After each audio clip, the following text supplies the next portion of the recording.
Khalifa landed at New York Airport with only a small carry-on suitcase and the fear squeezing her chest like a wild animal. As she looked around, the terminal felt like an alien world, with signs in English that she barely understood and a crowd of hurried people swarming in all directions. Coming from an Arab country devastated by endless war, violence had been part of her life for so long that the city's calm seemed like a strange new danger. She had left behind the smell of gunpowder, nights of explosions, and even her family. Only she remained, and the silent hope that the United States would be a fresh start. She also took on a new name, Karen, to make adaptation easier. Over time, hope wore thin. Adjusting was harder than she had imagined. Finding work became her top priority, and she accepted any job that could secure a little money. In the morning, she was a housekeeper, working in families' homes who, though polished on the outside, rarely looked her in the eyes. To them, she was invisible, as if she were just part of the furniture. At night, Karen worked as a janitor in a parking garage, her hands rough from the cold, her eyes always alert, fearing every shadow that might appear between the cars. She slept only a few hours, her exhausted body curling up in any corner she could find, a deserted couch in a hallway, an empty park bench. Homesickness gnawed at her, but she choked back tears, determined not to let despair swallow her strength. It was on one of those lonely nights that she met James. He was leaning against one of the parking garage pillars, smoking a cigarette and staring at the sky heavy with clouds. He was a tired-looking man, with eyes that seemed to hide some heavy story, perhaps as full of secrets as hers. Karen tried to ignore him, but he approached and greeted her, asking about her accent. What had brought her there? The conversation started hesitantly, but something in James's voice, perhaps the gentle way he spoke, made Karen feel that finally someone was looking at her, seeing her for who she truly was. At first, it seemed that James could be the man who would help her start over. He invited her to dinner at small diners, sharing stories of his own life, how he had lost his job, his own struggles. Karen believed him. The attention he gave her was an antidote to the loneliness she had felt since arriving in America. Slowly, she opened up to him, shared what she had lost, talked about her childhood in her homeland, her fears, traumas, and the strength that had brought her here. He listened with genuine interest, and Karen, who had felt like an outsider until then, began to imagine that maybe she had found not just a friend, but a new family. Months later, when she found out she was pregnant, Karen saw it as a miracle, a new life that would bring joy to the desolate world she lived in. She told James the news on a night when the rain pounded hard against the window. Her eyes sparkled despite the fear, a mix of hope and uncertainty, like a flickering flame in the darkness. But James's reaction was cold, cutting. He pulled away from the table, ran his hands through his hair in frustration, and said, "I can't do this. I'm not ready to be a father. This is your problem, Karen." The words pierced her soul like a dagger. When he told her to leave, kicking her out of his small apartment, Karen felt the ground disappear from beneath her feet. There was nowhere to go. She had no home, no job, no friends, and now the responsibility of an unborn child. Are you enjoying the story? What would you do in Karen's place? Let me know in the comments, and don't forget to subscribe to the channel, okay? That's how, that very night, Karen found herself wandering the streets of New York, pregnant, homeless, and without a penny to her name. The rain soaked her face, mixing with her tears, and the biting wind seemed to mock her. The passing car lights blinded her, and the city sounds felt distant, as if they belonged to another reality. She hugged her own body, trying to stay warm, trying to believe that somehow there would be a way out. But all she felt was abandonment. And in the silence of that night, Karen wasn't sure if she would survive to see the morning. The streets became Karen's new home. She wandered through Manhattan, driven by a hope as thin as a silk thread, wondering how to move forward. The days were a silent battle, searching for shelter, food, and safety. She slept in parks, subway stations, anywhere shadows offered protection. And there was always the fear, not just of what could happen to her, but of what was growing inside her, a little life that asked for nothing but to survive. Karen felt the weight of responsibilities crushing her, but still found the strength to fight, even if it was just for one more day. It was on a cold, starless night that she found a group of people gathered under an overpass, a poorly lit corner of the city. Improvised fires warmed metal cans, and figures with marked faces and thin bodies sat around, sharing pieces of bread and cups of cheap coffee. Karen hesitated as she approached, fear always whispering in her mind not to trust strangers. But she was tired, so tired her knees wobbled, and the cold seemed to seep into her bones. A woman with gray hair and a face marked by time, named Maria, called her over with a nod. "Come, dear, sit here. There's space." Karen approached slowly, each step heavy with exhaustion and shame. She sat beside the fire, feeling the timid warmth of the flames, and watched as the others looked at her. But there was no judgment in their eyes, only silent acceptance, as if everyone there understood exactly what it was like to be knocked down by life. Maria handed her a piece of bread, and in that moment, something broke inside her. For the first time since she arrived in New York, she cried freely, without trying to hide her tears. She cried for everything she had lost, for her distant family, for James, and especially for the child growing inside her, who didn't know what her future would hold. Maria reached out and gently touched her hand, a simple gesture but full of empathy. "Everything will be okay," she said, in a calm and firm voice. "We'll help you." And so gradually, Karen began to become involved with that small group of invisible people to the surrounding city, but who found strength in each other. There was Dave, an ex-soldier who spoke little, but whose attentive gaze made her feel protected. There was Anna, a woman who had lost everything to addiction, but was now fighting to stay sober and had a laugh that sounded like music in a hopeless place. And there was Manuel, a street artist who carried an old, out-of-tune guitar, playing songs about love and longing. Manuel was the one who helped her with English, repeating words slowly until Karen pronounced them correctly, always with patience. Anna would bring her hot soups from a small community kitchen, and Maria would talk to her about motherhood, about the strength she would need to care for her child. Karen felt a new network forming around her, like a fragile fabric, but strong enough to keep her standing. And so, even without a roof over her head, she found something she hadn't expected to find on the streets: a community, a new family. One night, while the city slept under a blanket of fine snow, Karen felt the first movement of the baby in her belly. It was a small flutter, almost imperceptible, but she knew what it was: a little hand or a tiny foot saying, "I'm here, Mommy." In that moment, sitting under the overpass, surrounded by people who had become her new family, Karen closed her eyes and whispered a prayer. Not a prayer to go back to the past or to regain the life she had lost, but a prayer for her child to have a chance, for her to be the mother he needed, for her to find a home.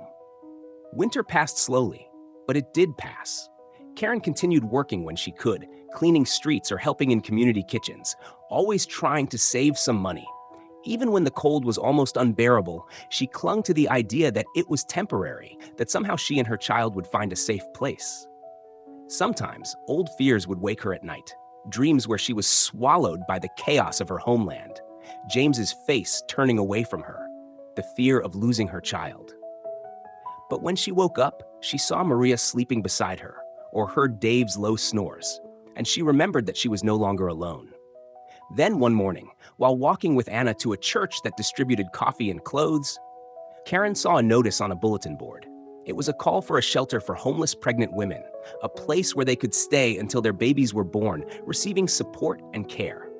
Karen looked at Anna, speechless, her heart racing. "You need to try, Karen. This could be the start of something new," Anna said with an encouraging smile. Karen looked at the paper in her hands, feeling the weight of the future rearranging itself before her. Karen stared at the paper with eyes full of hope and fear at the same time. Every decision she made felt like an uncertain bet, but now, somehow, she felt different, with a silent courage that came from the child she carried. The next day, she put on the best clothes she had, a blouse Anna had gotten for her at a charity bazaar, and a clean pair of jeans, and followed the instructions on the flyer. The place was in a distant neighborhood, far from the alleys and overpasses that had become her home in recent months. She walked through unfamiliar streets, silently praying to be welcomed. When she arrived, she stopped in front of a simple house, but with a well-kept garden and a sign that read, "Home for Mothers, Hope and Future." The word hope seemed to shine especially brightly at that moment. Karen hesitated for a second, touching her growing belly, and took a deep breath before ringing the doorbell. A woman with curly hair and a gentle smile opened the door. "Hi, can I help?" she asked. Karen, still heavily accented, struggled to find the right words. "I saw the notice. I'm pregnant, and I have nowhere to go." The woman, who introduced herself as Emily, smiled in a way that showed she understood the fear and uncertainty Karen was carrying. "Come in, dear. You're safe here."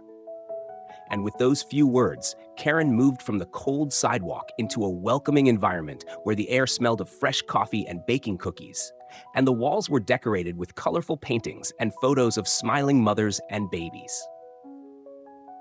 Emily explained about the house, a support community for women like Karen, who had lost everything, but not the hope of rebuilding their lives for themselves and their children. Each woman had her own room where she could sleep peacefully without worrying about the rain or the dangers of the streets. There were daily meals, clean clothes, and medical care to ensure each pregnancy went smoothly. As Emily spoke, Karen felt the weight of relief taking over her, almost leaving her breathless. After so long living in fear and uncertainty, it felt like a dream she hadn't allowed herself to believe in. "You can stay as long as you need," Emily said as she guided her through the house's corridors.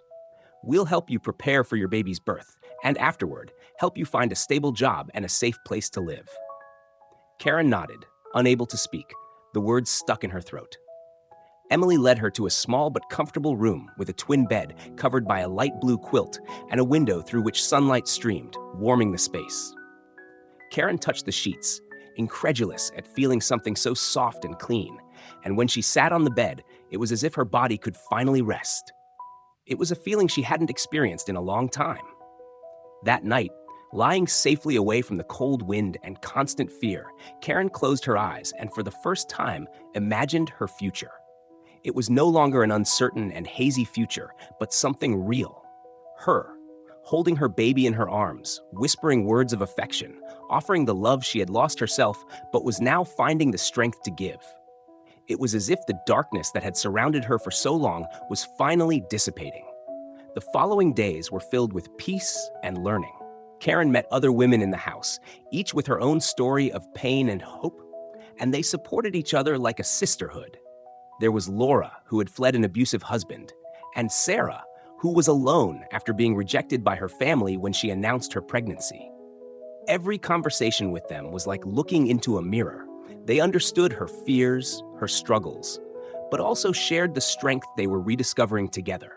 They laughed, cried, shared stories and dreams for their babies, exchanged tips about the first kicks, the changes in their bodies, and expectations for childbirth. Karen also had her first medical appointment since arriving in the United States. The doctor, a middle-aged woman with a gentle voice, showed Karen a blurred black and white image, an ultrasound. There he was, her son, moving slowly inside her. Emotion overwhelmed her, and she held Emily's hand, who was by her side. "Is he okay?" she asked anxiously. "Hi, can I help?" Karen, still heavily accented, struggled to find the right words. "I saw the notice. I'm pregnant, and I have nowhere to go." The woman, who introduced herself as Emily, smiled in a way that showed she understood the fear and uncertainty Karen was carrying. "Come in, dear. You're safe here." And with those few words, Karen moved from the cold sidewalk into a welcoming environment where the air smelled of fresh coffee and baking cookies, and the walls were decorated with colorful paintings and photos of smiling mothers and babies. Emily explained about the house, a support community for women like Karen who had lost everything, but not the hope of rebuilding their lives for themselves and their children. Each woman had her own room where she could sleep peacefully without worrying about the rain or the dangers of the streets. There were daily meals, clean clothes, and medical care to ensure each pregnancy went smoothly. As Emily spoke, Karen felt the weight of relief taking over her, almost leaving her breathless. After so long living in fear and uncertainty, it felt like a dream she hadn't allowed herself to believe in. "You can stay as long as you need," Emily said as she guided her through the house's corridors. "We'll help you prepare for your baby's birth, and afterward, help you find a stable job and a safe place to live." Karen nodded, unable to speak, the words stuck in her throat. Emily led her to a small but comfortable room with a twin bed covered by a light blue quilt and a window through which sunlight streamed, warming the space. Karen touched the sheets, incredulous at feeling something so soft and clean, and when she sat on the bed, it was as if her body could finally rest. It was a feeling she hadn't experienced in a long time. That night, lying safely away from the cold wind and constant fear, Karen closed her eyes and for the first time imagined her future. It was no longer an uncertain and hazy future, but something real. Her, holding her baby in her arms, whispering words of affection, offering the love she had lost herself but was now finding the strength to give. It was as if the darkness that had surrounded her for so long was finally dissipating. The following days were filled with peace and learning. Karen met other women in the house, each with her own story of pain and hope, and they supported each other like a sisterhood. There was Laura, who had fled an abusive husband, and Sarah, who was alone after being rejected by her family when she announced her pregnancy. Every conversation with them was like looking into a mirror. They understood her fears, her struggles, but also shared the strength they were rediscovering together. They laughed, cried, shared stories and dreams for their babies, exchanged tips about the first kicks, the changes in their bodies, and expectations for childbirth. Karen also had her first medical appointment since arriving in the United States. The doctor, a middle-aged woman with a gentle voice, showed Karen a blurred black and white image, an ultrasound. There he was, her son, moving slowly inside her. Emotion overwhelmed her, and she held Emily's hand, who was by her side. "Is he okay?" she asked anxiously. "Yes, he's strong," the doctor replied with a smile. "And you are too." That certainty brought a new sense of calm, as if she could finally start planning, not just surviving. Months passed, and the support circle around Karen grew. With the help of Emily and the other women, she secured a job at a local bakery, where the owner, a kind man named Joe, didn't mind her broken English and patiently taught her how to make coffee, arrange the bread in the display case, and serve customers. The work was simple, but it filled Karen with pride, and she saved every penny for her baby's future. When the day of the delivery finally arrived, the pains caught her by surprise, a fierce and overwhelming surge. Emily rushed her to the hospital, holding her hand the entire time, and Karen, amidst the groans and breaths, felt a strength she never imagined she had. Hours later, in a hospital room bathed in morning sunlight, Karen heard her baby's first cry, and when the nurse placed him in her arms, she knew that everything she had been through, all the pain and fear, had been for him. He was a boy, small and perfect. She looked into his eyes and whispered, "You are my hope." In that moment, Karen felt that the battle was far from over, but also that she had finally found the strength to keep fighting. And now, she wasn't fighting alone anymore.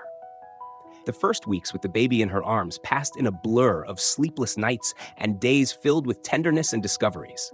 Karen named him Amir, a name that represented the strength of a prince and the hope of a new life. As he slept on her chest, Karen spent hours simply looking at him, counting the perfect little fingers of his hands, listening to his soft breaths like a breath of life filling the emptiness inside her. Every smile from Amir, even those involuntary newborn smiles, seemed to light up the darkness of her past. At the shelter, Karen found herself surrounded by a support network she never expected to have. The other women, now her friends, came to her room to help with Amir, rocking him when she needed to rest or playing with him when he was awake. Maria, the gray-haired woman, became like a grandmother to Amir, holding him with experienced hands and whispering songs in Spanish that made his little eyes open in surprise. And Emily, the shelter director, continued to offer advice and support, always with kind and encouraging words, as if she saw in Karen the strength she herself had taken so long to find. "You're doing so well," Emily said one morning while Karen was feeding Amir. "Don't let fear stop you from seeing how much you've grown, how much you have to give him."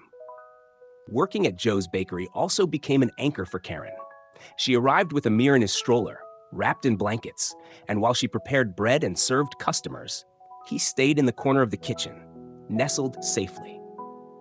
The neighborhood customers soon began to recognize them, and it became common for Karen to hear, "How's the little one today?" or "What a beautiful boy you have." The warmth and normalcy of that environment, where everyone seemed to cheer for her and her son's success, made her feel part of something bigger, as if she finally belonged somewhere. It was in this setting of growing stability that a new opportunity arose. One day, while Karen was wiping down tables at the end of her shift, Joe approached her, drying his hands on his apron with a serene smile. "Karen, I wanted to talk to you about something important." Her heart skipped a beat. She had learned to fear any sentence that started that way, as it always seemed to be a prelude to bad news. But Joe continued, as gentle as ever. "You're one of the best employees I've ever had, you know? Your dedication, your way with people. And I wanted to know if you're interested in working more hours. A permanent position, with all the benefits." Karen blinked, absorbing those words. A permanent position. A steady salary, something she had never had since arriving in the United States. She thought of Amir, the future she wanted to build for him, and smiled, holding back the flood of gratitude that threatened to overflow. Yes, I'd love that," she replied, almost in disbelief. With her new job, Karen managed to move into a small apartment in the same neighborhood, simple and modest, but her own home. It was a monumental achievement for her, who had spent so much time lost on the streets. When she arrived at the new place with Amir in her arms, she stood in the doorway, looking at the empty living room full of possibilities. The echo of the bare walls didn't sound like loneliness, but like a promise. She placed Amir on the floor, and he, now 6 months old, crawled around the apartment with curiosity. Karen laughed as she watched him explore the place that would be the first true home he would know. Months flew by in the blink of an eye. Every milestone Amir reached, the first tooth, his hesitant first steps, his first babbled word, was celebrated by Karen as miracles, small victories proving that she was indeed managing to give him a better life. And every night, when Amir fell asleep in her arms, she whispered stories about the land she had left behind, about the father he had never known, but also about the new beginning they had found. To her, they were stories of pain and overcoming, but told to Amir, they were stories of courage and love. On a sunny day, when Karen was taking Amir to play in a nearby park, she spotted a figure in the distance that she recognized. It was James, Amir's father, sitting alone on a bench. He had the same tired expression as always, as if time hadn't changed him, as if he still carried the same shadow Karen once thought she could dissipate. She stopped, her heart racing, unsure whether to approach or turn around and run away.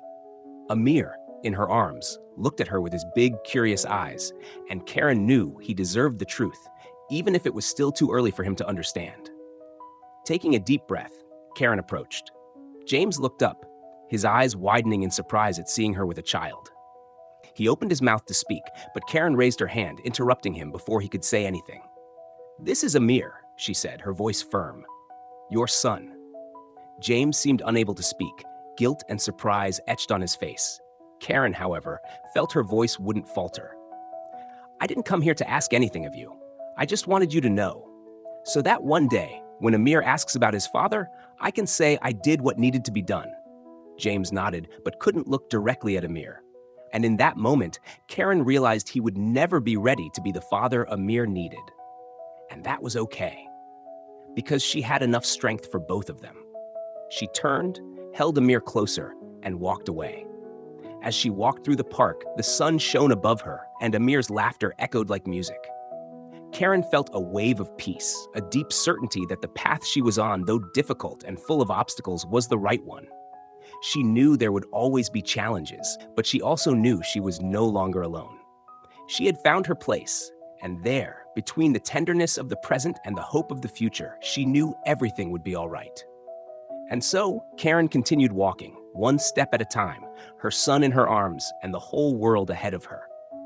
The years that followed were like a journey of slow but steady blossoming. Amir grew quickly and strong, with curious eyes and a smile that made Karen forget all the suffering of the past. Each day was a new discovery. His first full words, his passion for drawing on any surface he found, even the walls of the small apartment, and the way he ran through the park, exploring the world with seemingly endless energy. And Karen, day after day, discovered within herself a capacity for love and resilience she had never imagined she possessed. At the bakery, she became a beloved presence among the customers, a woman who always smiled while handing out fresh bread and morning coffee.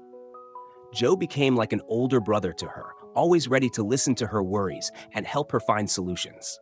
And her coworkers were like a new family, as diverse and welcoming as New York City itself. Among them, Karen found a sense of belonging she had never imagined, something that filled the void of having left her country and her family behind. As Amir grew, Karen dedicated all her time to ensuring he had the best she could offer.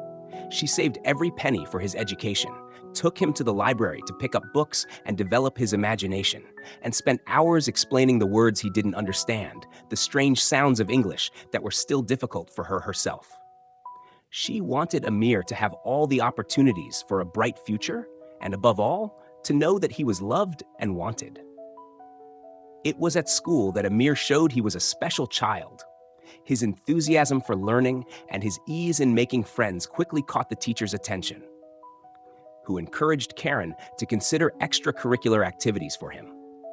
She knew she couldn't afford everything, but she secured a scholarship for him to participate in drawing and painting classes at a community center.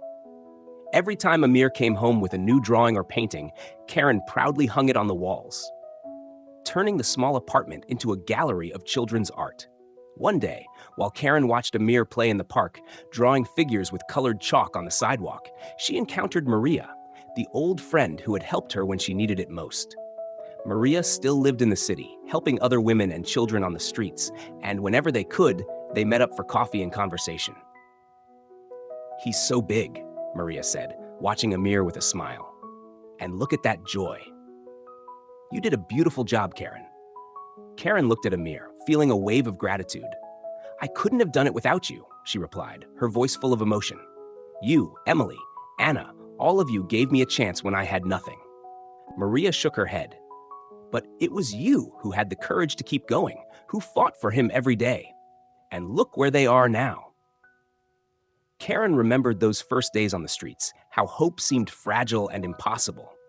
Now, that hope had solidified, rooted in Amir's smile, the security of having a home, and the confidence that the future was something she could shape with her own hands. But the challenges never stopped arising, and Karen knew she couldn't let her guard down. There were times when money was tight, when medical bills or apartment repairs threatened the plans she had carefully laid out. There were also moments when Amir asked about his father, his big, innocent eyes seeking answers that Karen knew were hard to give. "Why don't I have a daddy like other boys?" he asked once while she was putting him to bed. Karen held his little hand and smiled, even though her voice was full of an emotion she was trying to control. "You have a mommy who loves you more than anything in the world, and that's what matters, right?" Amir seemed to think for a moment, then smiled and nestled into her chest. "I love you, Mommy," he whispered, and Karen knew that, although the road was long, they were on the right path. At work, things also changed. After years of dedication, Joe promoted her to bakery manager, entrusting her with responsibilities she had never imagined having. Learning about accounting, staff management, and administration was challenging, but Karen threw herself into the job with the same dedication she had always shown. She knew that job wasn't just a means of support, but a testament to her journey, to everything she had overcome and achieved. Amir grew up knowing the value of hard work, compassion, and hope.